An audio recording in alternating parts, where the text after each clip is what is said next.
Yeah. love it. Yeah, show it all, beat up. Yep. So, okay. Oh, wow. We've got a lot of people. What's up with that? We have had so much interest in this topic, Stephanie. Today we had over 100 people show up, or sign up. And That's great. yeah, it's been amazing. It makes my heart smile because I've been doing this for so long, and you feel so unheard, and you know how important it is from a research standpoint and from a clinical standpoint. Well, there's been so much interest, so that's terrific. And we'll be sending out information to everyone later. For everyone who's on, if you would please turn off your mic, KK. I can do that for you. Anyway, if you would put in the chat where you're joining us from today, that would be terrific. I'm in very cold Seattle, which is so hard to believe. We're at 24 degrees today, but it's sunny, which is a bonus. Hi in Sammamish, and Stephanie, you are joining us from New York. I am in Montauk, New York, so I will put that in the chat. And we have, let's see, we have LA and Chicago. That's awesome. I love this. I know, it's pouring rain in LA. You should be here in Seattle. California. Northern California, North Carolina, Long Island. Hi, everybody. I love this. Edmonds, thank you for joining us. Yes, it's so nice to have a Friday morning with lots of people on Revel 11. So I am Joni Parsons. I'm co-creator of Revel 11 along with Monica Smith. Monica, who is in this photo with the cute little band around her neck, was supposed to do the interview today, but unfortunately she has the stomach flu. Yuck, but it is certainly going around. There's no question about that. There's a lot going on. So today we're talking about food, and nutrition is not something that I grew up with. I had a lot of Coca-Cola and treats and chocolate around the house all of the time. So it's something that I've always been a little confused about what is optimum health, what is the food to help me be at my best all of the time. And I'm so happy, Stephanie, that you're here today. I can't wait for this conversation. So Stephanie is a culinary nutritionist and author of the best title ever, What the Fork Are You Eating? And founder of WTFork.com, the soon to be launched edutainment platform inspired by her book. And we'll be talking about that in a few minutes. But she's got a very non-sense approach to how we understand and choose food. And I am just so looking forward to this conversation today, Stephanie. Thank you for the warm welcome. I'm happy to be here. And thank you to everybody, gosh, from all over. From all over the place. So I see someone from Long Island. Yeah, that's Long Island and Arlington, Virginia, and Toronto, Ontario, New Hampshire. It's just lovely to have you all here today. So Stephanie, tell me about the impetus for this book. Yeah. So I think for me, what got me writing this book is really just a lifelong passion. I'll never forget, someone said to me, my agent actually, before my agent signed me, she said, just so you know, don't ever write a book to make money. Write a book because you really have something to say. And at a young age, I turned to food and cooking and using food to help me feel good because I was sick all of the time. I'm a trauma survivor. And cooking was the way that I could help myself. I could start to eat clean food. There was a lot in my childhood that was out of my control. So food was the way that I could harness control and educate myself.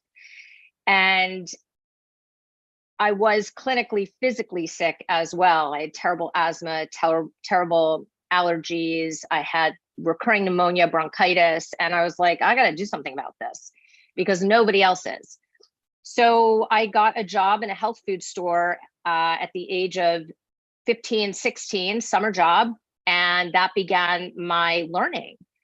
And I became so passionate about it. And I became sort of my own guinea pig and folded my creativity into cooking and feverishly learned. And then in the 90s, I made the decision that I wanted to love what I do and do what I love. And with an adoring grandmother's support, I went to culinary school and studied with the great Anne Marie Colvin, who is the foremother of food and healing.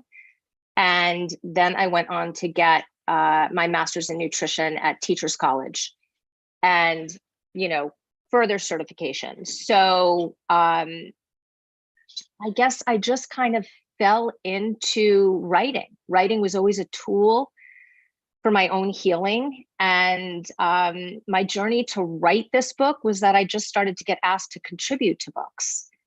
And one day I was like, this is ridiculous. I'm not contributing anymore. I'm going to write my own. And I tried to do it. And after a lot of rejection, I was successful in doing so. You were so insightful at a very young age about what nutrition could do for you. And yes. How old were you what was like that nexus point where you're like, food is the answer? So when I was in college, so what had happened, and this is what really the nitty gritty of what led to this colossal shift for me was when I moved out of my house, my parents' home, to go to college. When I would come home from college, my lungs would shut down and I would not be able to breathe. And I would have to go on prednisone, steroids, to be able to breathe. And it was life altering. I mean, it was paralytic. And I mean, there were a whole host of reasons why my lungs shut down when I came home, which is a conversation for another day. Yeah. But from a clinical perspective, doctors just kept dosing me with tons of drugs, and the drugs made me feel horrible. And when I went back to school, after one break, I remember I was in the library. I went to Hamilton College in upstate New York, and I was in the library doing research for a paper. I was sitting, on the floor between the stacks, and this book was like this big sort of like maroon colored book that said on the spine, "Tired or Toxic." I was like, whoa, what is that? And I pulled it out, and it was literally a typewritten book by Dr. Sherry Rogers, who was at that time calling herself an environmental MD. And I feverishly read this book, and I'm like, oh my God, that's me. That's my life. Oh my God. Oh my God. There's got to be a better way. And I called my parents and I said, this doctor, I'm reading her work right now. She happens to have an office in Syracuse, New York, which is 45 minutes away. Can I please see her? And it was the summer of my sophomore year, before the summer of my sophomore year. And my parents agreed to take me to see her. And she changed my life. She put me on a Candida diet. She took vitamin and mineral levels. She started me on allergy shots. And I had cooked in a health food store for my summer job, so I knew how to do this Candida diet. I had the knowledge and I had the skills. And so I took it on like a PhD dissertation project. And I was like, I'm doing this. And within 1 month, I was off all my medications. And I only needed an albuterol inhaler sort of as needed. And it completely changed my perspective on my power to influence my own health. And I went back to college for my junior year. I took myself off the meal plan. And I lived in a suite that had a kitchen. And for my junior and senior year, I cooked for myself at school. And invited friends over, and we had great dinners. And that really, I wasn't going back. I was like, I'm not going back to that. So many people see popping a pill as the answer to disease, and there's so many people that need help. And, for instance, my partner was just diagnosed with type 2 diabetes, and it's something that can be controlled through food.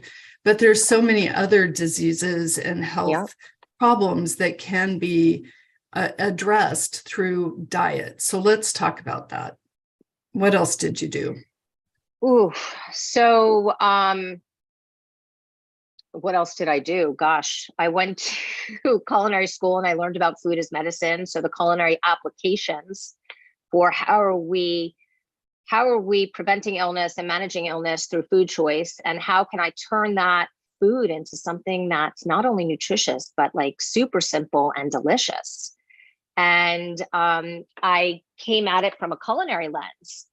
And so I really thought that I was going to open up a joint and just nourish people for the rest of my life.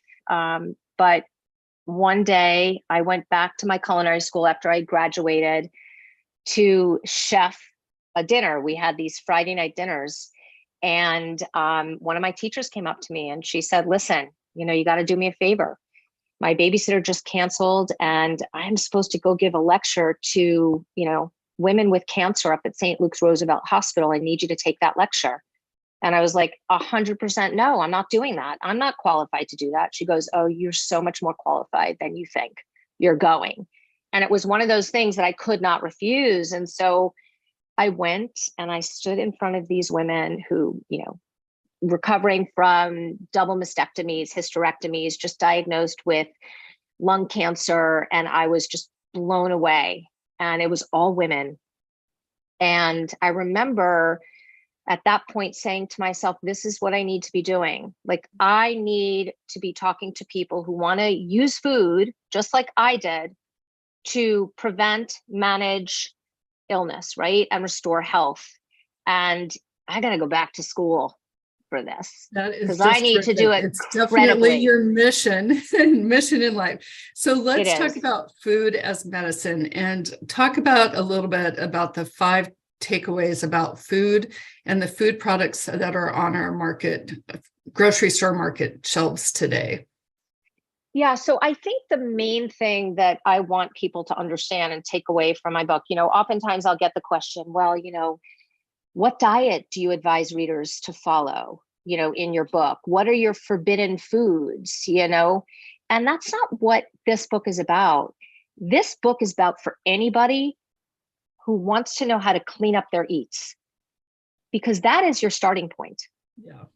Cleaning up your food. I don't care how much kale you eat. If you're drinking Diet Coke and eating a ton of kale, it's not going to work. Not going to work.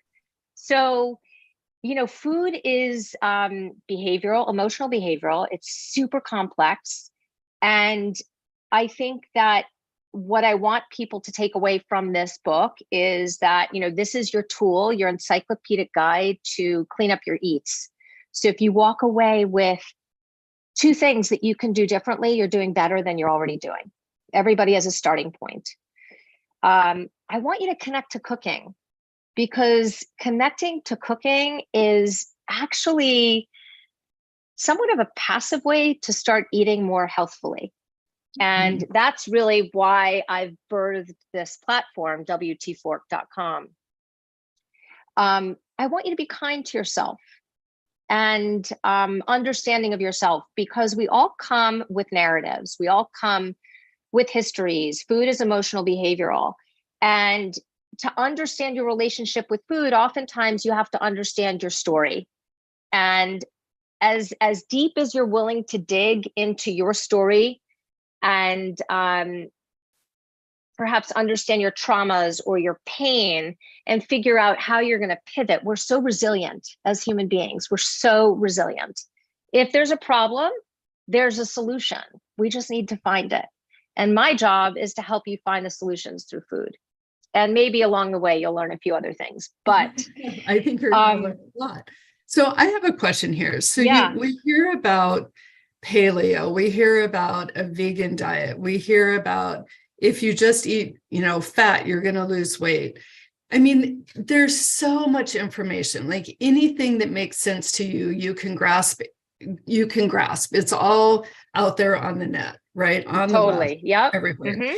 But if we just get down to the basics of eating healthy food Hmm. and thinking of food as medicine, that's an entire shift in how I would say a majority of the people think about their diet.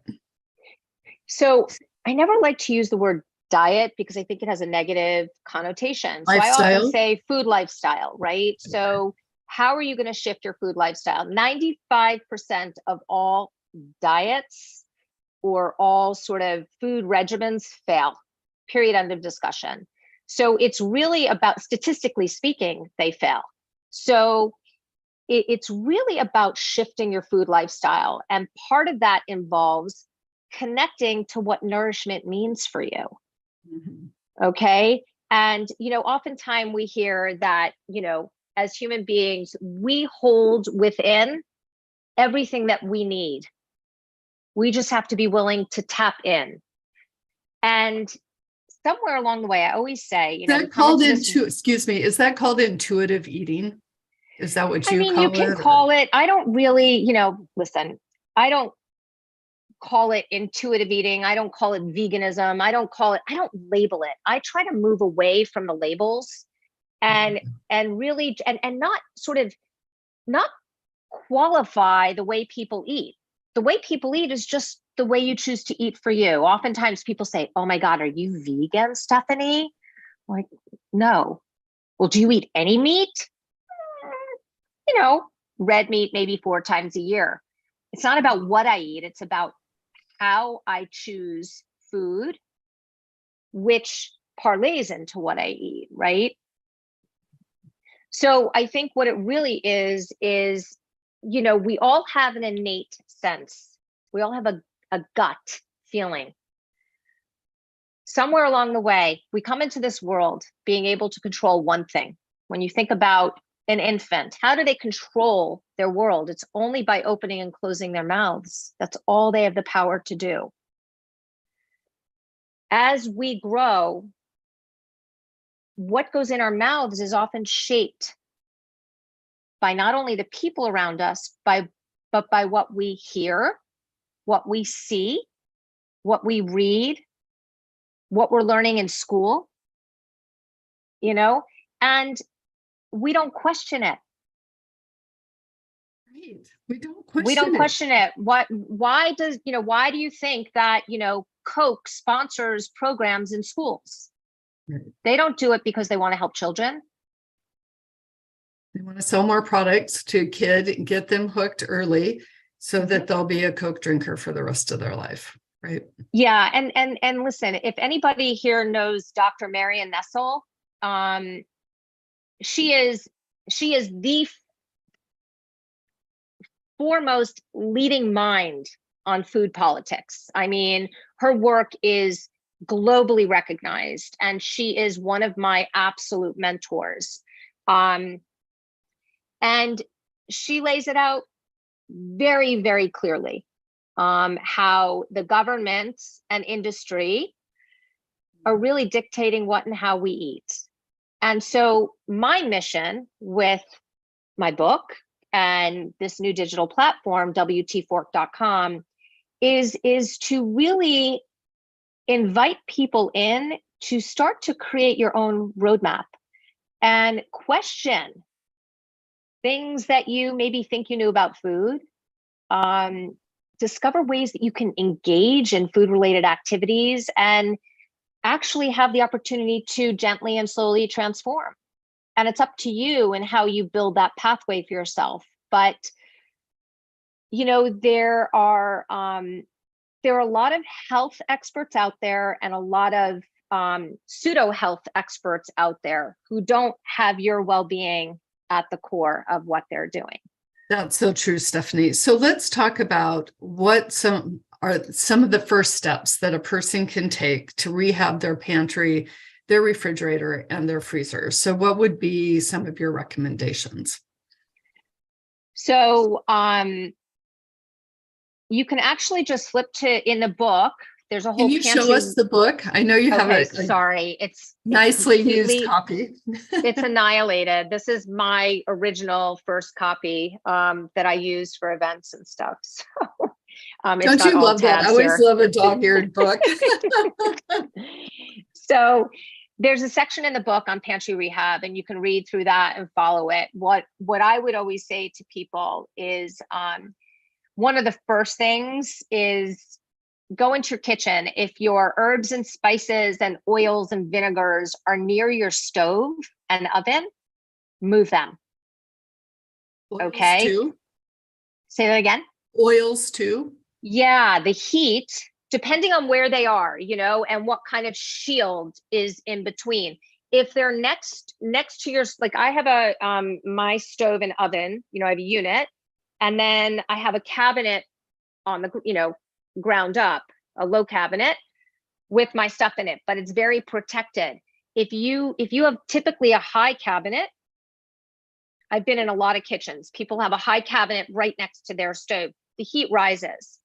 So I would move that. Okay. And then I would also start to smell your oils. This is usually what gets people, is all oils once opened outside of olive oil need to go in the refrigerator. Otherwise, they'll go rancid. I've walked into countless homes where I open up the top of a bottle that's been in a cabinet, and I make my clients smell the oil, and it smells like paint thinner. So check your oils.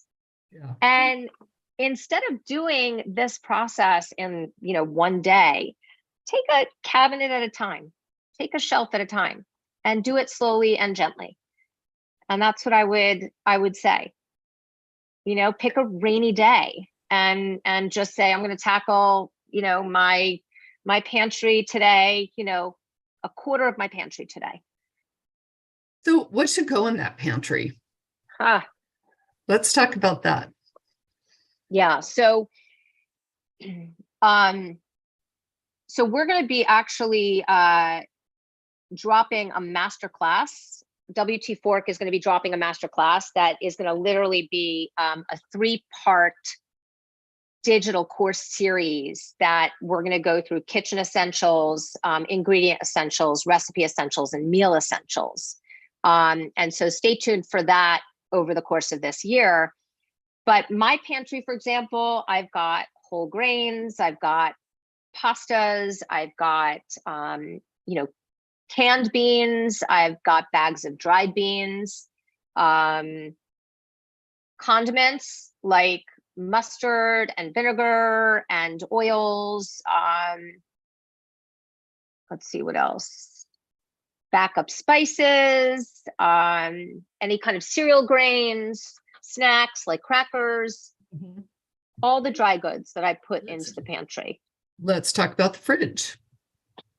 What's in your refrigerator? My refrigerator contains mostly whole foods. So if you could have a diet of 70 to 80% whole foods, so fruits and vegetables, and for the few people in my home who eat dairy, I've got some dairy, I've got, you know, organic milk, I've got oat milk, you know, open condiments, lots of like pickles and olives. I love ferments, so we do a lot of ferments.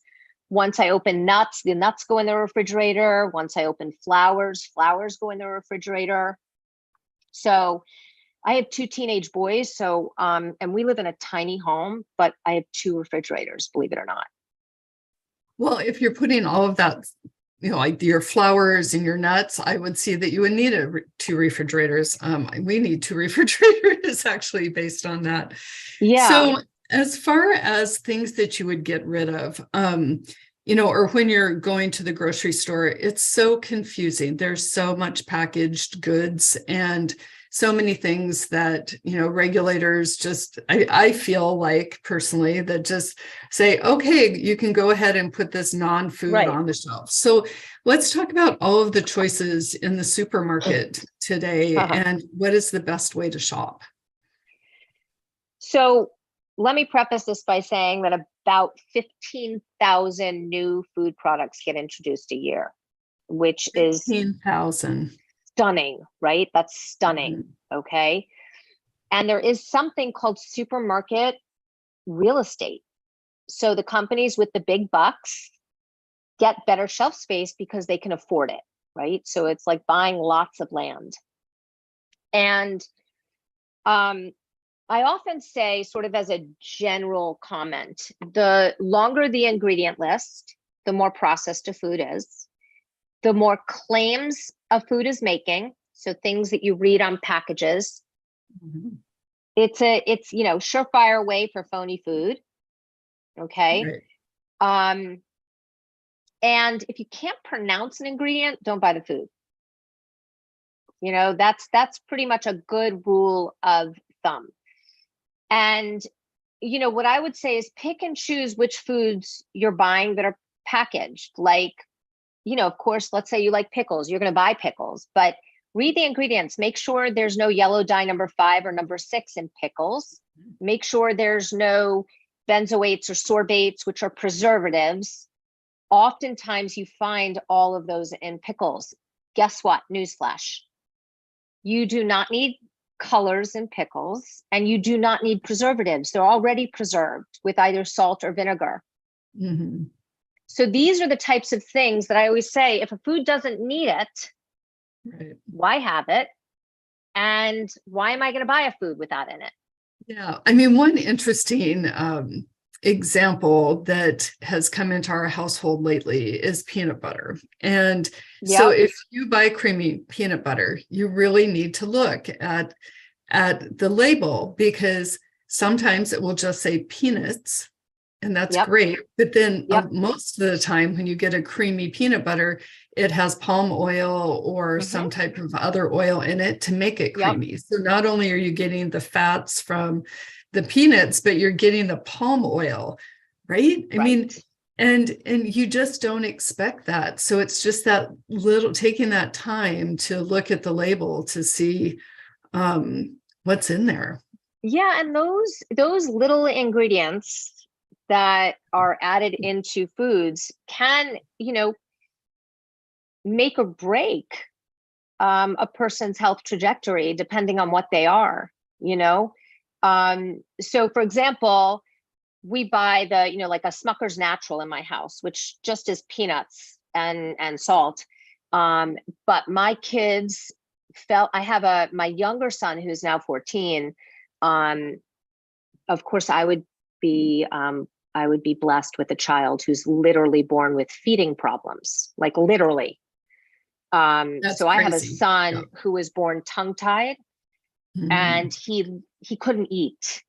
And at 7 days old, he had to have his frenulum clipped. He had a frenulectomy. And then it turned out he had something called hypotonia. So he could not coordinate sucking and swallowing. Wow. And he was in therapy twice a week just to learn how to eat. It took him an hour and a half to drink 3 ounces from a bottle. Okay. So I'm sure a lot of women on here could, relate to that. Now, everything that I knew about picky eating from graduate school, I had to throw out the window. And I had to just listen to my child. And he challenged every one of my beliefs and ideals about food. And I had to let certain things in my home that I wouldn't have otherwise let in my home. So a super smooth peanut butter that had virtually no texture. So what did I do? I didn't go buy Jif. I went and I bought, the peanut butter company.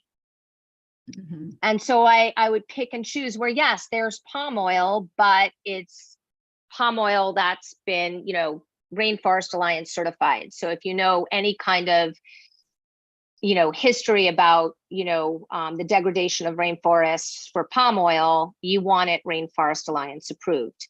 And, that I talk about in the book. So I think that we can never judge how another chooses food, right? Because if people saw me, the author of What the Fork Are You Eating, buying her kid they'd be like, what the, You don't know my story though. You don't know Exactly. what It's happened such to my a child. it's such a good reminder not to be judgmental. Yeah. And so it's really, I have to approach this from a deeply non-judgmental place, because I've seen it all, and I've experienced a lot. And which positions me to have a tremendous amount of understanding and compassion for everybody's situation. Because I've been in private practice for 20 years. I've, taught many different classes. I've worked in early Head Start. I've done a lot of different things that have given me sort of sensitivity training. And I'm different today than I was, 20 years ago or 20 plus years ago when I started. So Stephanie, let's talk about a couple of things here. So, so many people say to buy organic and that's the best choice for you. But prices are going up right now. And I just want to be really sensitive to, grocery costs. I went to the grocery store early this morning and I walked through the store and I was like, wow, that is $8 versus, it was $5 the other day. Right. So how do you suggest in a climate like this that you go shopping? Do you always buy organic? Do you tell us how you make those decisions for yourself? Okay. So everybody on this conversation has context. Yes. I am a working mom. My husband works. We live in a tiny cottage in a beautiful area. I've got 2 growing boys. And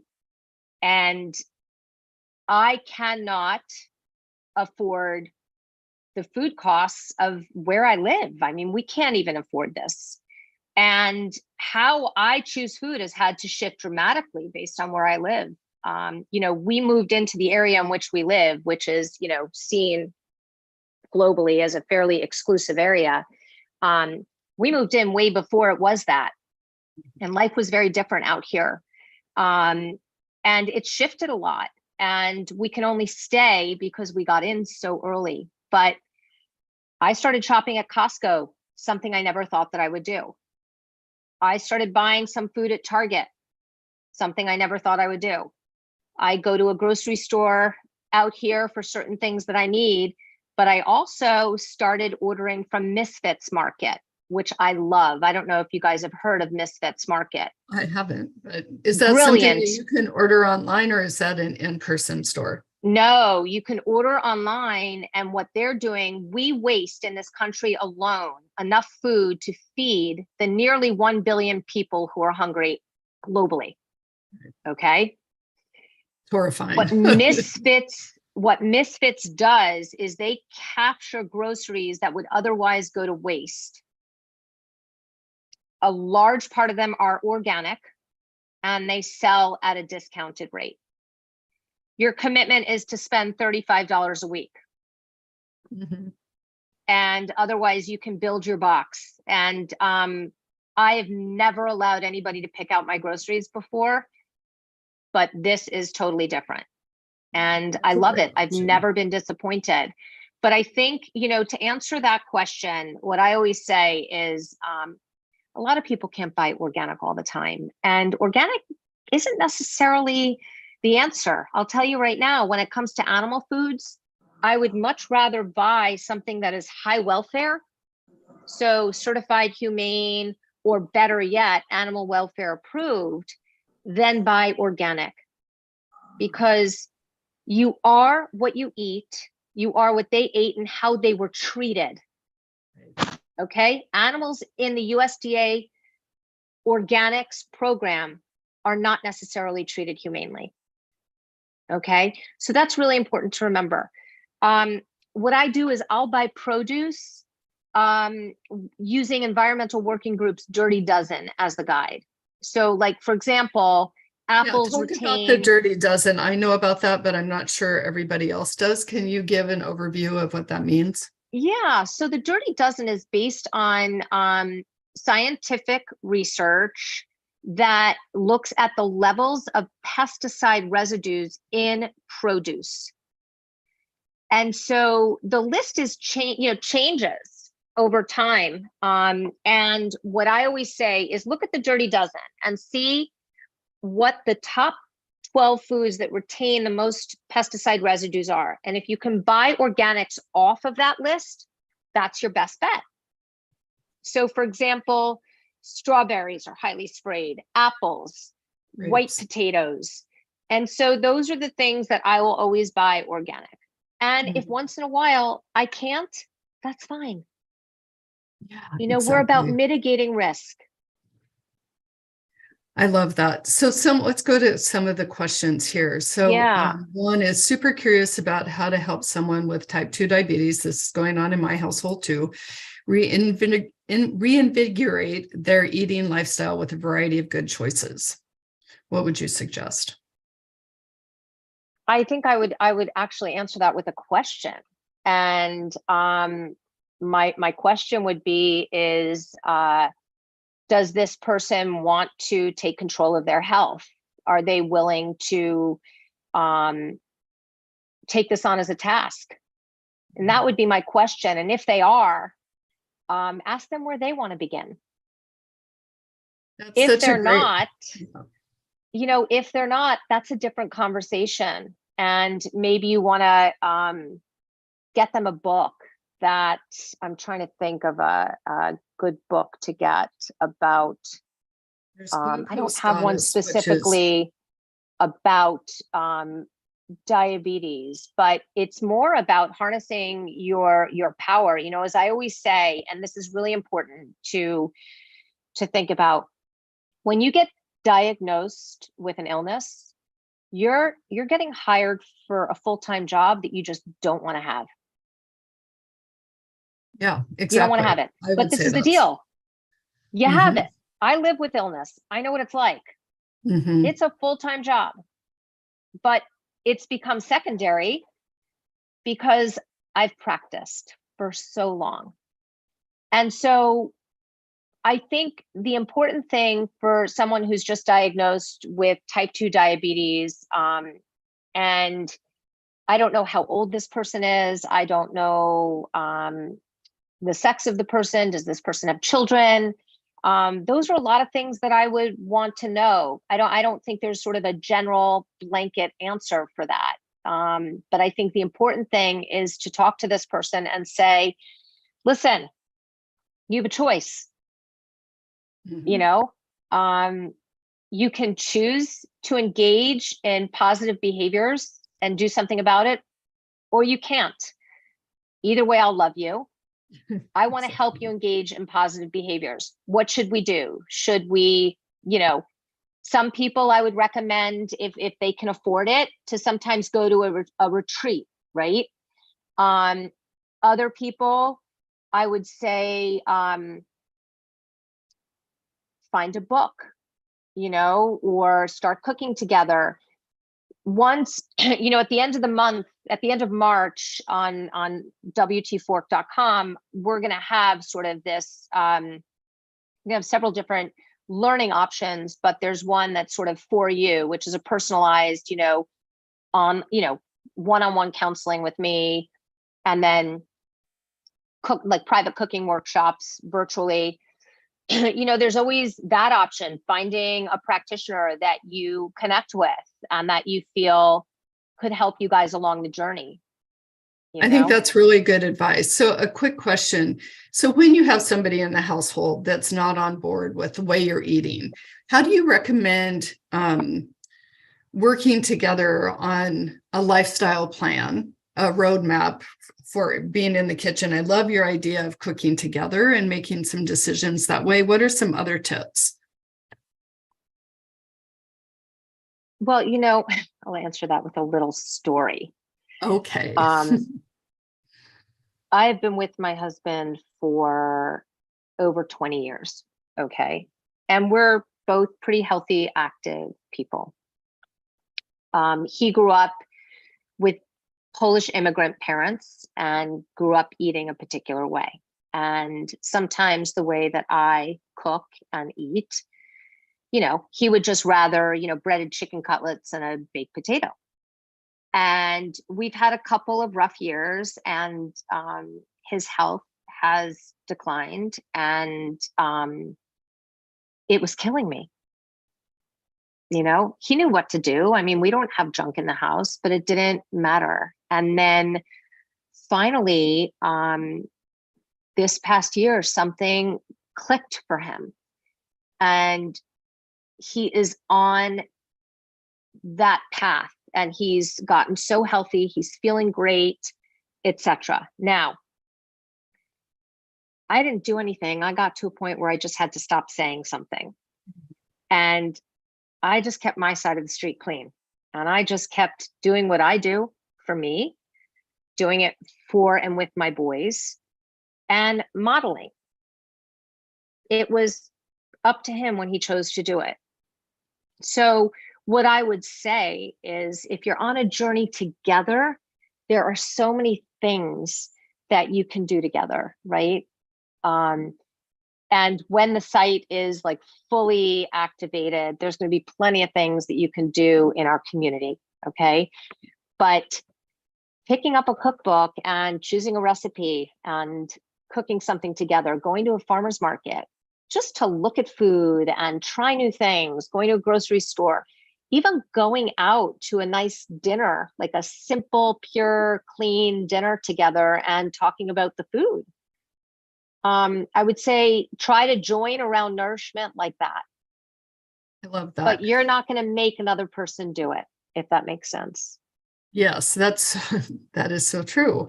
I've had a very similar experience here at home, and with him being diagnosed now with type 2, our whole kitchen is different. And luckily, he's very committed to this experience and being healthy again. And so it's been a 2-month journey that will continue for a lifetime now. So I wanted to talk about foods that boost immunity. What would you suggest? Fresh whole foods. Fresh whole foods. Lots of greens, so simple, lots of right? alliums. Yeah, lots of greens, lots of alliums. So alliums are onions and garlic, lots of ginger, healthy protein. So whether you're a vegetarian and do beans, that's great. Or if you want to do fish, that's also great. I mean, fresh whole foods, unadulterated foods boost immunity. So let's talk about meat for a minute. So you said you eat red meat 4 times a year. What would you recommend to the people on this call today about meat and chicken specifically? So I wrote a whole series of articles for Environmental Working Group on adopting a plant-forward diet. I'm not somebody who pushes vegetarianism or veganism, but I think there's a tremendous amount of merit in this idea of cutting our meat consumption at least 1 day a week, if you can, for health reasons and for planetary reasons. But what I would say is we have been brainwashed to believe that protein should always be the center of our plates, when in fact, that's not the case. If you can eat animal proteins, if you enjoy animal proteins and you can eat them in smaller quantity with larger amounts of plant foods like fresh vegetables and whole grains and legumes, that's a great way to just slowly each day start to shift. So for example, if you wake up in the morning and you're a big egg eater, maybe do eggs 3 mornings a week and try to do like a muesli or a granola with some fresh fruit one day, maybe do an avocado toast another day. So put some variety in, a green smoothie. And then if you typically have like a meat for lunch and a meat for dinner, just pick one meal to have the meat. And on the serving, is it 4 ounces that you should look at, which is a really small amount, actually?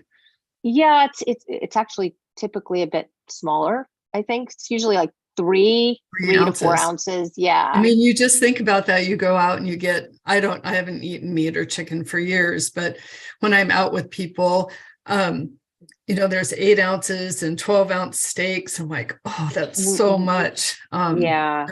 We get too much protein, as like we are trained to believe that our bodies need far more protein than it does. And that's so true. I heard that actually protein, and this could be something that I just heard out there, but that too much protein actually causes osteoporosis. That's I haven't read that, but I mean, I think in the end, what I'd have to see the research on that to be able to comment on that intelligently.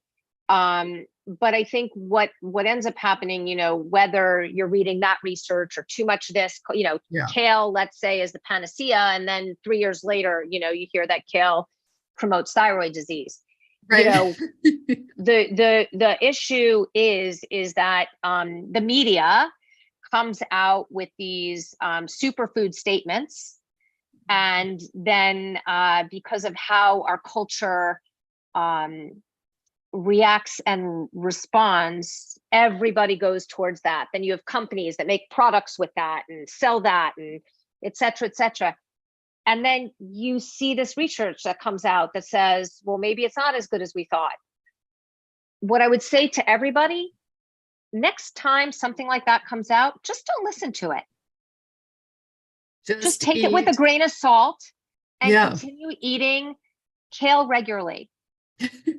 Right. Or I see a question in here, turmeric for inflammation. Yes, turmeric is wonderful for inflammation. There's an active ingredient in turmeric called curcumin, and that is really what activates the anti-inflammatory response. Now, typically with turmeric, if you're doing a turmeric supplement, you'll see it with black pepper, because the black pepper, the interaction between the black pepper and the turmeric makes the curcumin more bioavailable.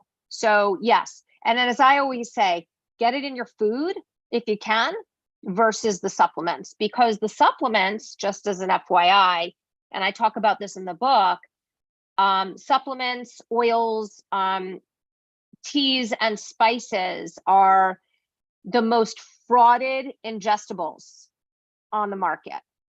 So supplements are the wild, wild west, and they're not really regulated. We could have a whole conversation on that, which we might just do, Stephanie. So yeah, I'm curious that's about your thoughts on a couple of other things. So Cynthia wants to know about your thoughts on a microwave. Is it really the devil? Listen, my research into the microwave, and I talk about it in my book, leads me to really question whether or not we should be using it.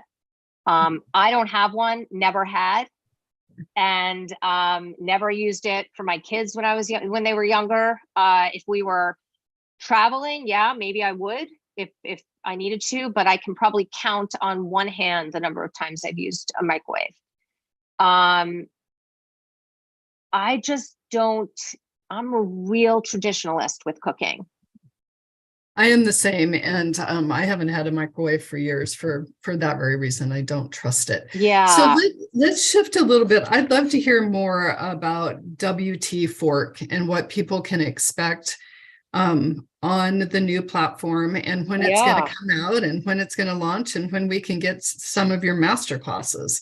Oh, well, thank you. So WTfork.com is the no BS roadmap to healthier choices. And it's inspired by my book, What the Fork Are You Eating? And when my book came out, I dreamt of creating a digital platform that could make the information far more accessible and give me plenty of opportunities to connect with readers and users and consumers. And so finally, several years later, I have this opportunity. And when you come to our community, you're going to be able to explore.